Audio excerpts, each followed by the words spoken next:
आज हम आपको एक ऐसी खबर दिखाएंगे जिस खबर के बाद आप भी अपने बैंक अकाउंट्स को लेकर चौकन्ने हो जाएंगे। जी हाँ, दरअसल ये एक बैंक अकाउंट्स के साथ जुड़ा हुआ एक ठगी का मामला है और ये ठगी को इस तरह से इसे अंजाम दिया गया कि आप भी देखेंगे कि कैसे नाटकीय ढंग से इस ठगी को अंजाम दिया गया है और किस तरह से एक शातिर व्यक्ति जो है दो अलग अलग खातों से पैसा जो है वो निकलवा लेता है। उस अकाउंट से जो है दो अलग अलग बैंक अकाउंट से जो है वो ठगी करने वाला व्यक्ति जो है वो खरीदारी कर लेता है। नमस्कार, मैं हूं अमित अजरावत और आप देख रहे हैं जम्मू संवाद। ये खबर जो है ये खबर जुड़ी है बैंक अकाउंट से लेकर और एसबीआई बैंक का जो अकाउंट हैं उससे ये जुड़ी हुई खबर है। दरअसल आपको बता दें कि एक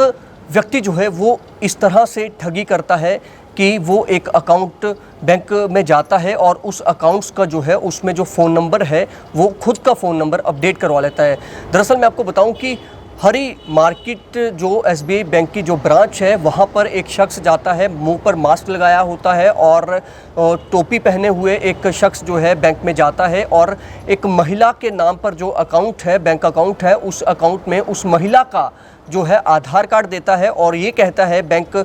की जो ब्रांच है कि ये जो महिला है मेरी रिश्तेदार है और इस महिला का जो अकाउंट है इस अकाउंट में फ़ोन नंबर अपडेट करवाना है। तो उस आधार कार्ड को देकर वो उस बैंक खाते में जो है फ़ोन नंबर अपडेट करवा लेता है और फिर वो एक सुनार की दुकान पर जाता है और एक सुनार की दुकान पर जाकर 19 लाख रुपए की जो है वहाँ से परचेज़ करता है, ख़रीदारी कर लेता है ज़ेवरात की। और वो जो उसका बिल होता है उसका बिल वो पे करता है जो वहाँ पर उसने बैंक अकाउंट नंबर जो अपडेट करवाया था उसके ज़रिए फिर उसने अपने मोबाइल पर बैंकिंग इंटरनेट सर्विस जो है वो चालू कर ली। उसी महिला के अकाउंट से उसने ये 19 लाख रुपए की जो है शॉपिंग जो है उस महिला के अकाउंट से करी है और वो खुद उस दुकान पर पहुंचता है और वहां से ये जो सामान है, ये जो ज़ेवरात हैं वो ख़रीदता है 19 लाख रुपये के। ऐसा ही मामला जो है तालाब तिल्लो जो एसबीआई बैंक की ब्रांच है वहाँ से भी सामने आया। वहाँ पर एक व्यक्ति का जो बैंक अकाउंट है वहाँ पर भी ऐसे ही एक व्यक्ति जो है वो जाकर अपना अकाउंट नंबर जो फ़ोन नंबर है अकाउंट में वो अपडेट करवाता है और फिर उसी अकाउंट से जो है वो इंटरनेट बैंकिंग के ज़रिए उससे भी वो 24 लाख रुपए की जो है सोने की ख़रीदारी करता है, ज़ेवरात वहाँ से भी खरीद लेता है। और यानी कि पुलिस का ये मानना है कि ये जो शख्स है ये एक ही शख्स है जिसने दोनों अलग अलग वारदातों को जो है अंजाम दिया है और ये कोई शातिर व्यक्ति है क्योंकि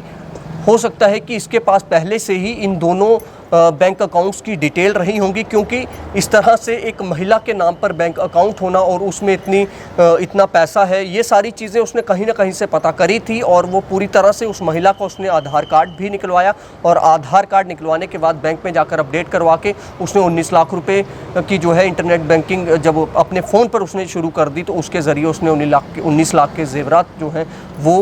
उसने ख़रीद लिए। फिर उसके बाद 24 लाख के दूसरी जगह से ख़रीद लिए, दूसरे बैंक में अपना अकाउंट नंबर दूसरे शख्स के बैंक अकाउंट से फ़ोन नंबर अपडेट करवा के। यानी कि इससे अंदाज़ा लगाया जा सकता है कि किस तरह से जो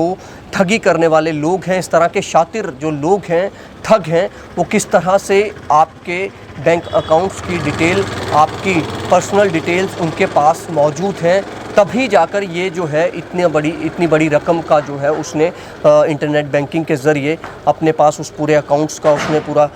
कंट्रोल लिया और फिर इंटरनेट बैंकिंग के ज़रिए उसने इतनी बड़ी शॉपिंग जो है वो कर ली। हालांकि पुलिस का कहना है कि ये जो शख्स है इसकी तलाश जो है वो की जा रही है, कहाँ का ये शख्स है, क्योंकि उसकी जो तस्वीर है वो सीसीटीवी फुटेज में सामने नज़र आ रही है और पुलिस जो है इसकी जांच कर रही है। लेकिन सवाल ये है कि लगातार हम बैंकिंग फ्रॉड से जुड़ी हुई खबरें सुन रहे हैं। कभी किसी के बैंक अकाउंट से पैसा निकाल लिया जाता है, कभी ओटीपी के नाम पर आपसे एटीएम के या फिर अकाउंट अपडेट के नाम पर आपसे ओटीपी मांगकर आपसे पैसा ऐंठ लिया जाता है, ठगी के शिकार आपको बनाया जाता है। लगातार पुलिस जो है जो साइबर क्राइम है उसको लेकर, साइबर फ्रॉड को लेकर पुलिस लगातार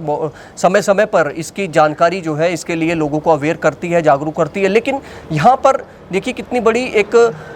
यहाँ पर ये भी कहेंगे कि अब सवाल बैंक पर भी उठते हैं और दूसरा ये है कि आपकी जो आपकी जो सुरक्षा है आपके बैंक अकाउंट्स की, उस पर भी अब ये सवाल खड़े होते हैं कि आखिर इस तरह से एक शख्स आपका आधार कार्ड लेकर आपका जो है आपका मोबाइल नंबर अपडेट करवा लेता है, अपने आपके अकाउंट्स पर अपना जो मोबाइल नंबर है वो अपडेट करवा लेता है, फिर उसके ज़रिए वो 19 लाख की शॉपिंग कर लेता है। तो आखिर ये किस तरह से हुआ? ये एक बहुत बड़ी खबर है और ये हर एक व्यक्ति के लिए जिसके अकाउंट्स में इतना इतना पैसा है तो उनके लिए तो ये बहुत बड़ी चिंता का विषय भी है और बैंक को भी अब इस पर कुछ ऐसा सुरक्षित जो है सुरक्षा इस तरह की प्रदान करनी होगी कि ऐसे जो हैं ऐसे ठग जो हैं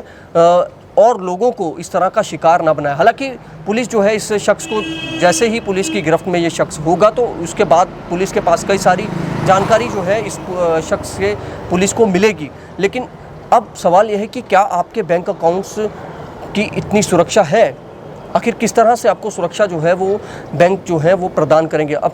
इसीलिए बार बार कहा जाता है कि किसी भी शख्स के कहने पर आपके अकाउंट्स की कोई भी ट्रांजैक्शन ना हो, कोई भी छेड़छाड़ जो है आपके अकाउंट से नहीं होनी चाहिए जब तक आप खुद ना जाएं, या फिर यूं हो कि आपने पहले से बैंक में बताया हुआ कि हाँ जी अगर मैं नहीं आता हूं तो मेरी जगह पर ये शख्स आएगा, इसी शख्स को जो है आप कोई भी लेन देन हो या कोई भी ट्रांजैक्शन आपने करनी हो मेरे अकाउंट से तो ये शख्स जो है ऑथोराइज्ड है, यही कर सकेगा। ऐसे आप किसी को भी किस तरह से आधार कार्ड जो है वो किसी का लेकर उसका देखने पर आप उसका बैंक अकाउंट नंबर जो है अकाउंट नंबर में जो है जो उसका मोबाइल नंबर अपडेट कर देते हैं, जिसके बाद इतना बड़ा फ्रॉड हो जाता है। तो ये कई सारी चीज़ें जो हैं बैंक को भी बतानी होंगी, आपकी सुरक्षा को प्रदान करने को लेकर बैंक किस तरह के कदम उठा रहा है और दूसरा लोगों को भी चौकन्ने रहना होगा कि इस तरह के ठग जो हैं वो मार्केट में घूम रहे हैं और वो आपको भी कहीं इस तरह का शिकार ना बना ले। हमारा मकसद यही था कि खबर हर एक व्यक्ति को पता होनी चाहिए, हर एक व्यक्ति को जागरूक करना हमारा एक दायित्व है, क्योंकि आजकल जिस तरह से साइबर फ्रॉड को लेकर, साइबर क्राइम को लेकर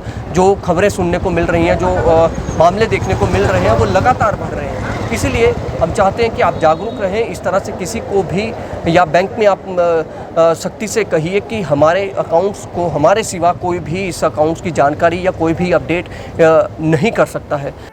SP Smart School announces registrations for new admissions for class 11th and 12th. Admission open till availability of seats. Visit www.spsmartschools.com.